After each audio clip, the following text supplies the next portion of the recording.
नमस्ते दोस्तों, मैं आप लोगों को संघीय कार्यपालिका के तहत राष्ट्रपति संबंधित कुछ ऑब्जेक्टिव क्वेश्चन करवाने जा रहा हूं। क्वेश्चन नंबर फर्स्ट, निम्नलिखित में से कौन सा भारत के राष्ट्रपति के निर्वाचक गण का तो भाग है परंतु उसके महाभियोग अधिकरण का भाग नहीं है। दोस्तों, इस क्वेश्चन का जो आंसर होगा, देखिए, महाभियोग अधिकरण में भाग कौन नहीं लेता है। पहली बात आप ये समझिए कि निर्वाचक मंडल में कौन कौन है। तो निर्वाचक मंडल में लोकसभा, राज्यसभा और विधानसभा के निर्वाचित सदस्य भाग लेते हैं, ठीक है। लेकिन महाभियोग में जो भाग लेते हैं वो उसमें राज्यों की विधानसभाओं के सभाएं के जो भी सदस्य होते हैं वो भाग इसमें नहीं लेते हैं, लेकिन निर्वाचक मंडल में भाग लेते हैं। इस तरह इस क्वेश्चन का आंसर डी होगा, यानी राज्यों की विधानसभाएं भाग नहीं लेती है, ठीक है। नेक्स्ट क्वेश्चन की तरफ आगे बढ़ते हैं हम लोग। राष्ट्रपति के निर्वाचन में राज्य का मुख्यमंत्री मतदान करने के लिए पात्र नहीं होता यदि। देखिए, इस क्वेश्चन को थोड़ा सा संभल के आप आंसर करेंगे, ठीक है। तो इस क्वेश्चन का आंसर देखिए, जो सही आंसर है वो है सी नंबर, वो राज्य विधानमंडल में उच्च सदन का सदस्य हो। दोस्तों, आपको पता होगा कि राज्य विधानमंडल में उच्च सदन जो होते हैं वो विधान परिषद है। तो विधान परिषद सभी राज्यों में नहीं होता है। और दूसरी बातें, राष्ट्रपति के चुनाव में विधान परिषद के सदस्य भाग नहीं लेते हैं। इस प्रकार यदि मुख्यमंत्री उच्च सदन यानी विधान परिषद के सदस्य होंगे तो वो राष्ट्रपति के निर्वाचन में भाग नहीं लेंगे, ठीक है। नेक्स्ट क्वेश्चन की तरफ चलते हैं। राष्ट्रपति के उम्मीदवार के लिए क्या आवश्यक नहीं है। दोस्तों, ध्यान रखेंगे, क्वेश्चन में नहीं पर जोर दिया गया है, ठीक है। तो नहीं है, तो ध्यान इस बात को रखेंगे आप लोग कि कौन कौन सा चीज़ें आवश्यक है। पहले आवश्यक को समझिए, फिर इसके बाद नहीं पर हम लोग चलेंगे। तो आवश्यक के रूप में पहली बात तो भारत के नागरिक होना चाहिए, जो ऑप्शन डी में दे रखा है सही है। 35 वर्ष आयु पूरी होनी चाहिए, ये भी सही है। संसद चुने जाने की योग्यता रखता हो। देखिए, दूसरी बात है, यहाँ पर क्या कह रहा है कि लोकसभा सांसद, ठीक है, लोकसभा सांसद एग्जैक्ट होना चाहिए, लेकिन यहाँ सांसद दिया हुआ है, कोई बात नहीं, चलेगा। तो लोकसभा सांसद चुने जाने के योग्य होना चाहिए, ये भी सही है। इसका मतलब जो बी ऑप्शन दे रखा हुआ है, पढ़ा लिखा हो, ये जरूरी नहीं है। तो इसका मतलब ये बी ऑप्शन बी है, वो इसका सही आंसर है, ठीक है। नेक्स्ट क्वेश्चन की तरफ आगे बढ़ते हैं। राष्ट्रपति किसके द्वारा चुना जाता है। फिर वही बातें रिपीट किया गया, तो ध्यान रखेंगे, लोकसभा, राज्यसभा, इसके बाद आपका विधानसभाएं, ठीक है। विधानसभाओं का जो इलेक्टेड पर्सन होते हैं या सदस्य होते हैं वो उसके द्वारा राष्ट्रपति के चुनाव में भाग लेते हैं। तो यहाँ पर देखिए, जो ऑप्शन जिस तरह दिया हुआ है उस ऑप्शन को अगर आप ध्यान देंगे तो इसका ऑप्शन का सही आंसर होगा सी होगा, संसद और राज्य विधानसभाओं द्वारा चुने जाते हैं, ठीक है। नेक्स्ट क्वेश्चन की तरफ आगे बढ़ते हैं हम लोग। राष्ट्रपति के निर्वाचन मंडल सदस्य होते हैं। तो 5 नंबर क्वेश्चन को थोड़ा गौर से देखेंगे और इसमें कूट का प्रयोग किया गया है। तो कूट का प्रयोग करने की वजह से थोड़ा सा डिफ़िकल्ट क्वेश्चन बन जाता है इस तरह का। तो देखिए, पहला 1 नंबर में दे रखा है संसद के दोनों सदनों के निर्वाचित सदस्य, ठीक है, ये बात सही है। दूसरा कह रहा है कि राज्य विधान मंडलों के दोनों सदनों के निर्वाचित सदस्य, ठीक है। ज्यों ही 2 नंबर आप पढ़ेंगे तो यहाँ पर से आपको डाउट फील होगा कि दोनों सदन का मतलब दोनों सदन सब जगह होता नहीं है। मैं अभी कुछ देर पहले आपको ये बात बताया, तो आप लोग ध्यान रखेंगे, दोनों सदन, जहाँ पर दोनों सदन लिख दिया इसका मतलब ये गलत है। तो आप ऑप्शन पे चले जाएंगे फटाक से, ठीक है। ऑप्शन में जाने के बाद आपको ये नज़र आएगा, इसमें 2 नहीं है किस में, तो किस दो में नहीं है, यानी बी और डी में नहीं है। इसका मतलब और मुझे पढ़ना पड़ेगा, ठीक है। तो और पढ़ना पड़ेगा, तो देखिए 3 नंबर में क्या क्या दे रखा हुआ है, सभी राज्यों की विधानसभाओं के निर्वाचित सदस्य, ये बात भी सही है। और चौथा में दे रखा हुआ है दिल्ली और पौंडीचेरी सभाओं के निर्वाचित सदस्य, यानी 1, 3 और 4, जहाँ पर ये ऑप्शन आपको मिल रहा है वो आपको सही होगा, यानी ये डी सही आंसर है, ठीक है। हम लोग आगे बढ़ते हैं। भारत के राष्ट्रपति को इस पद की शपथ कौन दिलाता है? ध्यान रखेंगे, शपथ कौन दिलाता है। तो शपथ की जहाँ तक बात आई, तो शपथ राष्ट्रपति को कौन दिलाता है?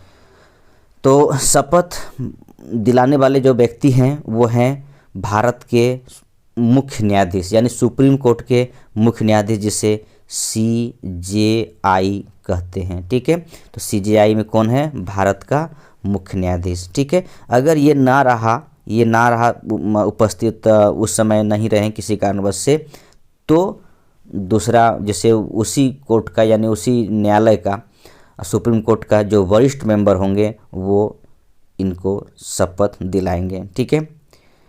देखिए क्वेश्चन 7 नंबर क्वेश्चन, मुझे कुछ इस क्वेश्चन पर डाउट है, इसलिए इस क्वेश्चन को मैं छोड़ता हूँ। आप लोग कमेंट करेंगे इसका आंसर क्या सही होगा। आगे बढ़ते हैं। क्वेश्चन नंबर 8, भारत का राष्ट्र प्रमुख कौन है? भारत का राष्ट्र प्रमुख कौन है? तो इसका सही आंसर होगा C, नॉमिनल एग्जीक्यूटिव, ठीक है। आगे बढ़ते हैं। 9 नंबर क्वेश्चन है, निम्नलिखित में से किनकी नियुक्ति भारत के राष्ट्रपति द्वारा की जाती है? तो इस क्वेश्चन को भी थोड़ा सा ध्यान में रखेंगे।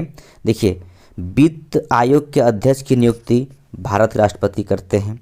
योजना आयोग के उपाध्यक्ष की नियुक्ति भारत के राष्ट्रपति नहीं करते हैं, ठीक है।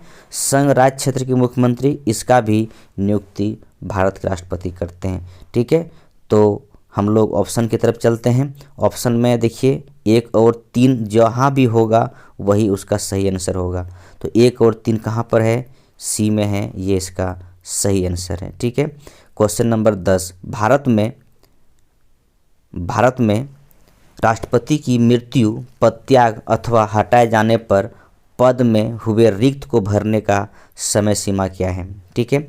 तो अगर राष्ट्रपति की किसी कारणों से मृत्यु हो जाए या पद त्याग दे या अथवा महाभियोग द्वारा उसको हटा दिया जाए तो पद रिक्त हो जाएंगे। जब पद रिक्त हो जाएंगे तो अधिकतम जो समय सीमा है वो 6 माह है। 6 मंथ में इलेक्शन हो जाना चाहिए और राष्ट्रपति का पद भरा जाना चाहिए। ठीक है। क्वेश्चन नंबर 11 क्वेश्चन नंबर में कहता है सर्वसम्मति से निर्वाचित भारत का राष्ट्रपति थे, यानी सर्वसम्मति से कौन निर्वाचन हुआ था? तो सर्वसम्मति से जो निर्वाचन हुए थे वो है एन संजीव रेड्डी, यानी नीलम संजीव रेड्डी। ये सर्वसम्मति से निर्वाचित हुए थे, यानी निर्विरोध चुना गया था। क्वेश्चन नंबर 12 निम्नलिखित में से भारत का राष्ट्रपति किसकी नियुक्ति नहीं करता है? तो आप लोग ध्यान देंगे, भारत के राष्ट्रपति प्रधानमंत्री का नियुक्ति करते हैं, इसके बाद राज्यपाल का भी नियुक्ति करते हैं, इसके बाद मुख्य निर्वाचन आयुक्त का भी नियुक्ति करते हैं। तो इसमें नियुक्ति किसकी नहीं करते हैं? तो उपराष्ट्रपति की नहीं करते। इसका मतलब है जो आंसर होगा इसका वो होगा ए नंबर ऑप्शन सही होगा, यानी उपराष्ट्रपति का नियुक्ति राष्ट्रपति नहीं करते। 13 कहता है भारत के राष्ट्रपति को कार्य अवधि की समाप्ति से पूर्व भी पद से हटाया जा सकता है। तो आप लोग ध्यान रखेंगे कि भारत के राष्ट्रपति को अगर पद से हटाना हो तो या फिर कहने का मतलब है 5 ईयर्स से पहले हटाना पड़े तो एक प्रोसेस है जिसको कहा जाता है महाभियोग, यानी इम्पीचमेंट। आर्टिकल 61 के तहत यानी 61 के तहत आप इसे हटा सकते हैं। ये महाभियोग प्रक्रिया थोड़ा जटिल है और आप चाहें तो इसी चैनल का प्लेलिस्ट में जाकर पूरा इस क्वेश्चन का डिटेल में आप जान सकते हैं और आप देख सकते हैं वहाँ पर। मैं पूरी तरह से जितना भी हो सके मैं अच्छी तरह से वहाँ पर डील किया हूँ। आप चाहे तो प्लेलिस्ट में जाकर इस क्वेश्चन का डिटेल आंसर जान सकते हैं। ठीक है। नेक्स्ट क्वेश्चन, आकस्मिक निधि को राष्ट्रपति कैसे व्यय कर सकता है? तो देखिए आकस्मिक निधि मेरे पास दो निधि है, एक संचित निधि है, दूसरा आकस्मिक निधि है। तो यहाँ पर संचित निधि की बात नहीं कर रहा है, कर रहा है आकस्मिक निधि का। तो आकस्मिक निधि को निधि का जो खर्च करना है तो खर्च कैसे किया जाएगा, क्वेश्चन ये कह रहा है। तो खर्च संसदीय स्वीकृति से पूर्व, यानी कहने का मतलब लोकसभा राज्यसभा का स्वीकृति से जरूरी नहीं स्वीकृति मिलना चाहिए, राष्ट्रपति का स्वीकृति जरूरी है। राष्ट्रपति की स्वीकृति के बाद ये खर्च आप कर सकते हैं। Next question, question number 15। देखिए क्वेश्चन को थोड़ा सा आप लोग सही से देखेंगे। निम्नलिखित कथनों पर विचार कीजिए। 1 नंबर कह रहा है भारत के राष्ट्रपति किसी भी समय अध्यादेश प्रख्यापित कर सकते हैं यदि उनका यह समाधान हो जाता है कि ऐसे परिस्थितियां विद्यमान हैं जिनके कारण तुरंत कार्रवाई करना उसके लिए आवश्यक हो गया है। देखिए जब भी अध्यादेश लाया जाता है तो अध्यादेश लाने का जो हमारे संविधान में दे रखा हुआ है, अध्यादेश लाने का मतलब है कि हमारे पास उस समय बहुत बड़ी कोई घटना घट गई है जिससे देश में एक कानून की आवश्यकता पड़ गया है, और कानून की आवश्यकता पड़े तो कानून लोकसभा राज्यसभा से द्वारा आएगा। लेकिन संयोगवश क्या है कि लोकसभा राज्यसभा किसी कारणवश से या फिर सत्र में नहीं, जब सत्र में नहीं है तो उस समय मंत्रिमंडल बैठकर राष्ट्रपति से एक विचार विमर्श करके राष्ट्रपति को एक अध्यादेश लाने के लिए कहा जाता है। तो अध्यादेश लाने का जो आर्टिकल है वो 123 के तहत में लाया जाता है। दूसरी बात लोकसभा राज्यसभा वहाँ पर नहीं काम कर रहा है। तो अगर दोनों काम नहीं कर रहा है तो आप अध्यादेश ला सकते हैं। तो जबकि यहाँ पर कोई मेंशन नहीं किया है तो इसका मतलब ए नंबर गलत है। आगे बढ़ते हैं, और 2 नंबर कहता है कि भारत के उपराष्ट्रपति को उनके पद के लिए पुनः भी चुना जा सकता है। ये 2 सही है, ठीक है, 2 सही है। तो इसमें क्वेश्चन ये कह रहा है आपको कौन सा कथन सही है, तो ये नहीं, बी सही है। क्वेश्चन नंबर 16 ये कहता है निम्नलिखित में से कौन पहले बिना उपराष्ट्रपति रहे भारत राष्ट्रपति बने।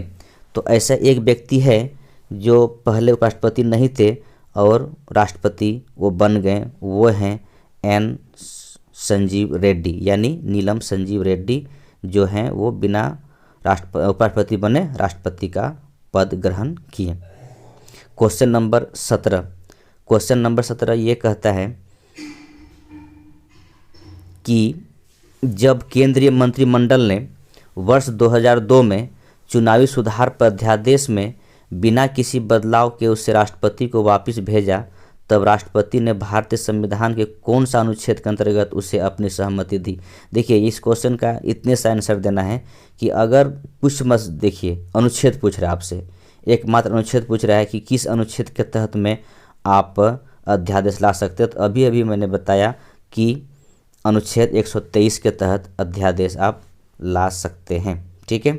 नेक्स्ट क्वेश्चन नंबर 18, भारत में राष्ट्रपति के चुनाव संबंधी विवाद मामले को निम्नलिखित में से किसके पास भेजा जाएगा। तो इस क्वेश्चन का आंसर होगा सी ऑप्शन, भारत का उच्च न्यायालय यानी सुप्रीम कोर्ट के पास भेजा जाएगा, ठीक है।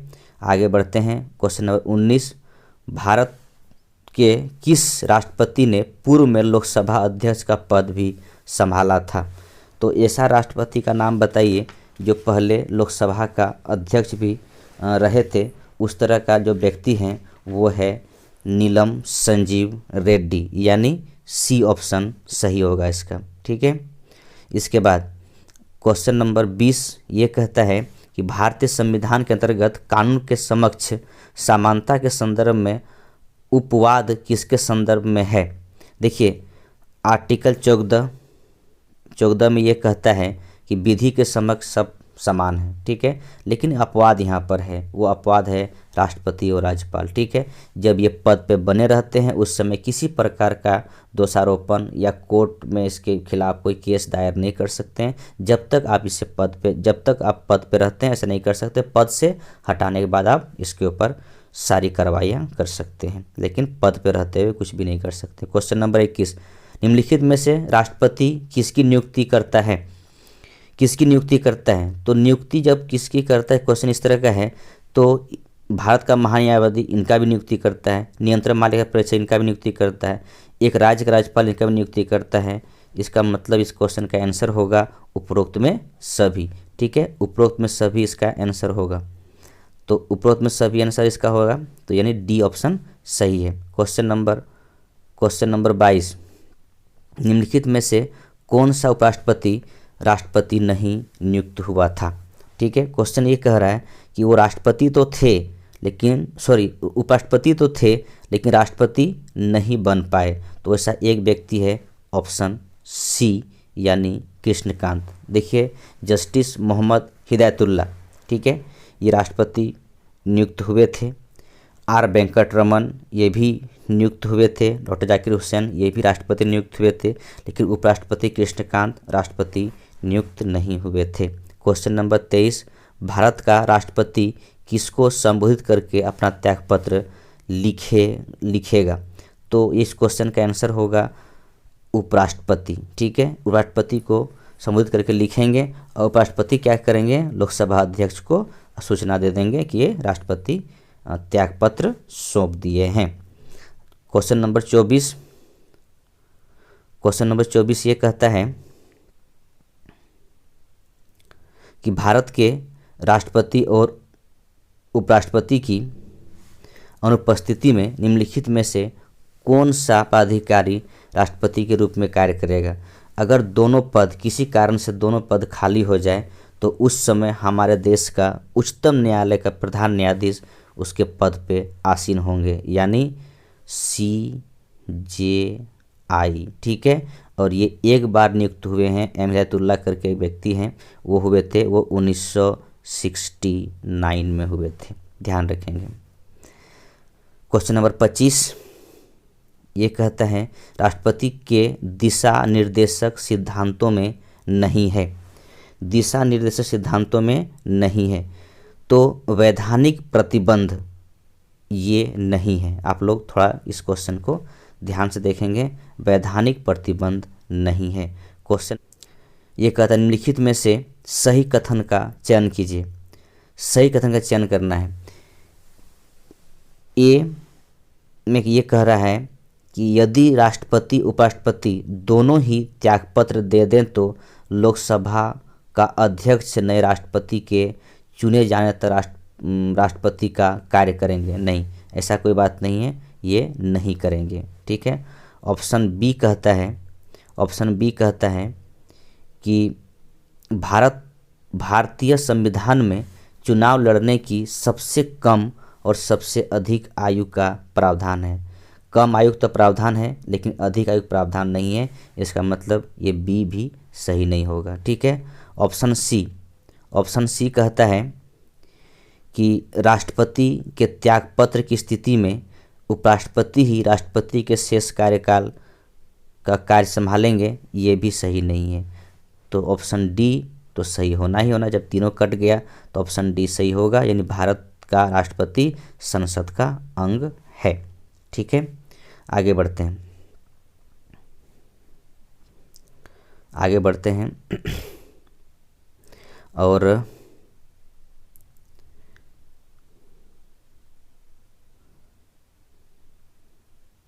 27 नंबर क्वेश्चन में आते हैं।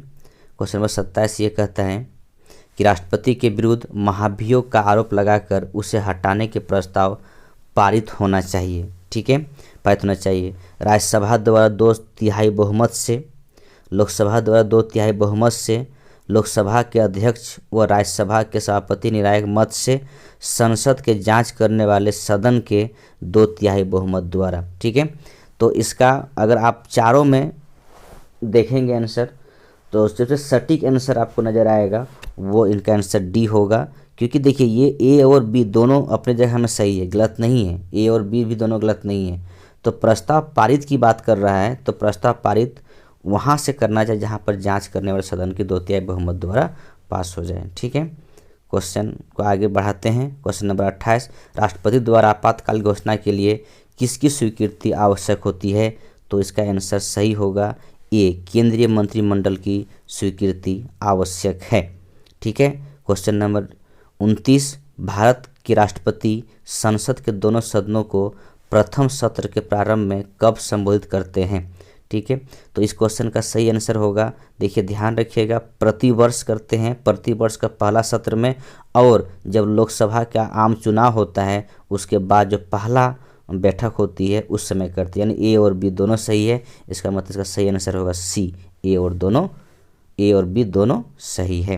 क्वेश्चन नंबर 30, भारत के राष्ट्रपति ने जिस एकमात्र मामले में अपने वीटो की शक्ति का प्रयोग किया है वह था। देखिए इस क्वेश्चन का आंसर, देखिए वीटो पावर जहाँ तक बात कर रहा है तो ये पेप्सू विनियोग विधेयक में भी इस्तेमाल किए हैं और भारतीय डाक संशोधन विधेयक में भी किए हैं। लेकिन पेप्सू विनियोग विधेयक जो है उसमें अत्यंतिक वीटो का उपयोग किए थे और ये बिल गैर सरकारी था। और दूसरा भारतीय डाक विधेयक संशोधन, भारतीय डाकघर संशोधन विधेयक, ये सरकारी विधेयक है और ये इसमें पॉकेट वीटो का इस्तेमाल किया गया था। तो क्वेश्चन क्या आपसे पूछा जाएगा, क्वेश्चन का जवाब आपको सही तरीके से देना है। क्वेश्चन नंबर 31, क्रमानुसार भारत के चौथे राष्ट्रपति थे। ध्यान रखेंगे इस क्वेश्चन में कि चौथा राष्ट्रपति कौन था, ठीक है। तो दो बार हमारे पास, 2 बार जो राष्ट्रपति रहे वो राजेंद्र प्रसाद, 1 बार एस राधाकृष्णन, इसके बाद जो सी ऑप्शन दे रखा है डॉक्टर जाकिर हुसैन, यही इनका सही आंसर होगा, ठीक है। क्वेश्चन नंबर 32, राष्ट्रपति शासन अधिकतम लगाया जा सकता है। राष्ट्रपति शासन यानी राज्य राष्ट्रपति शासन जो लगता है वो अधिकतम कितना साल तक लगाया जा सकता है, तो अधिकतम 3 वर्ष तक इसको लगाया जा सकता है। क्वेश्चन नंबर 33, गुजरात में विधानसभा के चुनाव वर्ष 2002 में को स्थगित करने के चुनाव आयोग के निर्णय की अधिमान्यता पर उच्चतम न्यायालय की राय जानने के लिए राष्ट्रपति ने उच्चतम न्यायालय से अनुरोध भारतीय संविधान के कौन से अनुच्छेद के अंतर्गत किया। ध्यान दीजिएगा, इसमें यह कहता है राष्ट्रपति उच्चतम न्यायालय से किस अनुच्छेद के तहत में परामर्श राय मांग सकता है। तो एक ही अनुच्छेद है, वो है 143 अनुच्छेद, ऑप्शन बी अनुच्छेद 143, ठीक है। नेक्स्ट क्वेश्चन नंबर 34, उपराष्ट्रपति कब राष्ट्रपति का पद ग्रहण कर लेता है, ठीक है। तो उपराष्ट्रपति का जो पद है वो पद ग्रहण कब करते हैं, तो जब उस समय करते हैं जब राष्ट्रपति की मृत्यु होने पर, राष्ट्रपति के बीमार होने पर, राष्ट्रपति का पद रिक्त होने पर तथा राष्ट्रपति की अनुपस्थिति पर। तो इस चारों स्थिति में उपराष्ट्रपति राष्ट्रपति का पद ग्रहण कर सकते हैं। इसका आंसर डी सही होगा। इसके बाद लास्ट क्वेश्चन है, थल, वायु और नौसेना प्रमुखों की नियुक्ति कौन करता है। तो आपको पता होगा कि तीनों सेनाओं का प्रमुख राष्ट्रपति होते हैं। इस प्रकार थल, वायु और नौसेना प्रमुखों की नियुक्ति भी राष्ट्रपति ही करेंगे, ठीक है। थैंक यू दोस्तों। एक बात आप लोग थोड़ा सा याद रखेंगे कि ये चैनल आप लोगों का है, आप लोग ही मेरा परिवार है। आप लोगों के सपोर्ट के बिना कुछ भी संभव नहीं, इसलिए प्लीज़ लाइक, शेयर और सब्सक्राइब कीजिएगा। इससे मैं मोटिवेट होकर नया वीडियो लाता रहूँगा। थैंक यू, धन्यवाद।